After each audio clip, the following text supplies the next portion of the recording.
धर्म या अध्यात्म की साधना में अक्सर जो सबसे पहला सवाल मन में उठता है वह यह है कि क्या सच में ईश्वर का अस्तित्व है।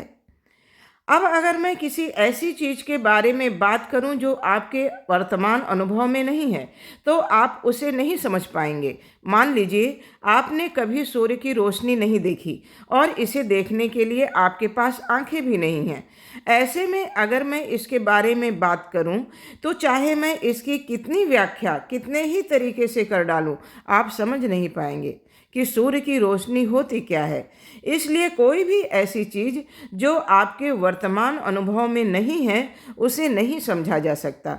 इसलिए इसके बाद जो एकमात्र संभावना रह जाती है वह यह है कि आपको मुझ पर विश्वास करना होगा। मेरे कहे अनुसार वही आपको मान लेना होगा। अब अगर आप मुझ पर विश्वास करते हैं, यह किसी भी तरह आपको कहीं भी नहीं पहुंचाएगा। अगर आप मुझ पर विश्वास नहीं करते हैं तब भी आप कहीं नहीं पहुंच पाएंगे। इसलिए एक कहानी सुनते हैं। एक दिन सुबह सुबह गौतम बुद्ध अपने शिष्यों की सभा में बैठे हुए थे। सूरज निकला नहीं था, अभी अंधेरा ही था। वहाँ एक आदमी आया। वह राम का बहुत बड़ा भक्त था। उसने पूरा जीवन राम राम कहने में ही बिताया था। इसके अलावा उसने अपने पूरे जीवन में और कुछ भी नहीं कहा था। यहाँ तक कि उसके कपड़ों पर भी हर जगह राम राम लिखा था। वह केवल मंदिरों में ही नहीं जाता था बल्कि उसने कई मंदिर भी बनवाए थे। अब वह बूढ़ा हो रहा था। उसे एक छोटा सा संदेह हो गया।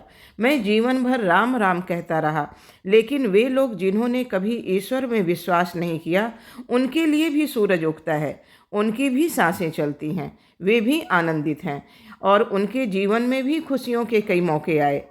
मैं बैठकर बस राम राम कहता रहा।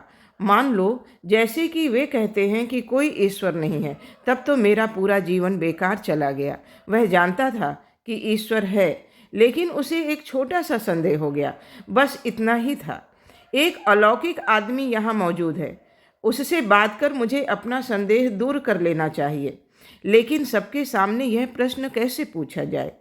इसलिए वह सूर्योदय से पहले आया, जबकि अंधेरा अभी पूरी तरह से छंटा नहीं था। एक कोने में खड़े होकर उसने भगवान बुद्ध से प्रश्न किया, क्या ईश्वर है या नहीं है। गौतम बुद्ध ने उसे देखा और कहा, नहीं। शिष्यों के बीच उफ की आवाज निकली। उन्होंने राहत भरी सांस ली।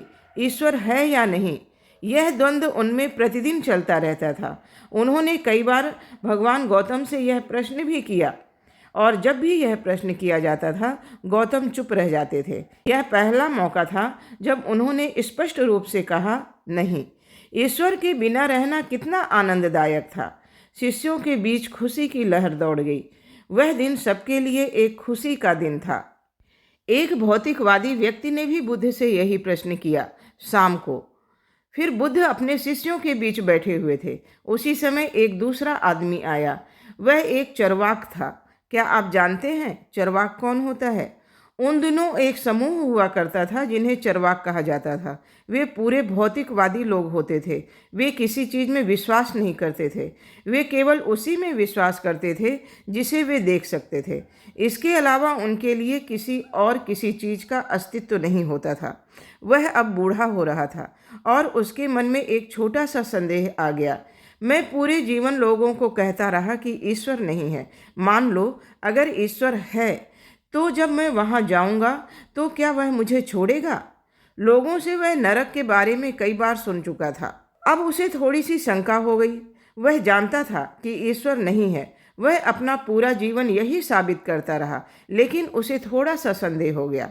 मान लो अगर ईश्वर है तो संकट क्यों मोल लिया जाए। शहर में एक अलौकिक पुरुष है, उनसे जरा मैं पूछ ही लूँ।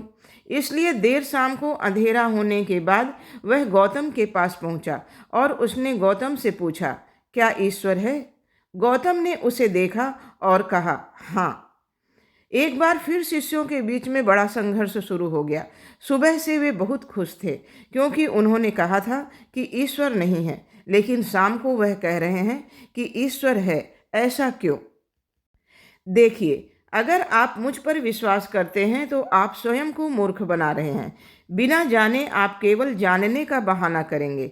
अगर आप मुझ पर अविश्वास करते हैं तो आप जानने की उस संभावना को नष्ट कर देंगे जो आपके अनुभव में नहीं है। आप ईश्वर को जानते हैं।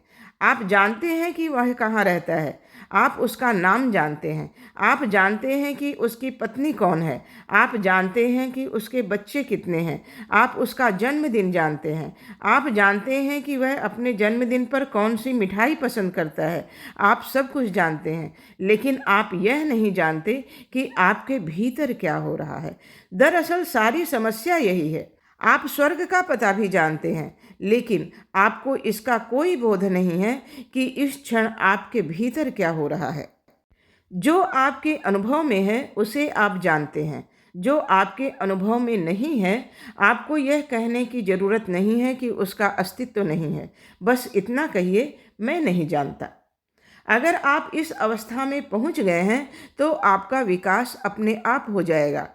सभी लोग उस बारे में बहस करते हैं जिसे वे मूलतः नहीं जानते, क्योंकि कहीं ना कहीं उन्होंने यह गुण खो दिया है जिससे कि वे पूरी ईमानदारी पूर्वक स्वीकार कर पाएं कि मैं नहीं जानता। अगर आप यह स्वीकार नहीं कर पाते कि मैं नहीं जानता हूँ, तो आपने अपने जीवन में जानने की सभी संभावनाओं को नष्ट कर दिया है। अगर आप वाकई जानना चाहते हैं तो आपको अपने भीतर मुड़ना होगा।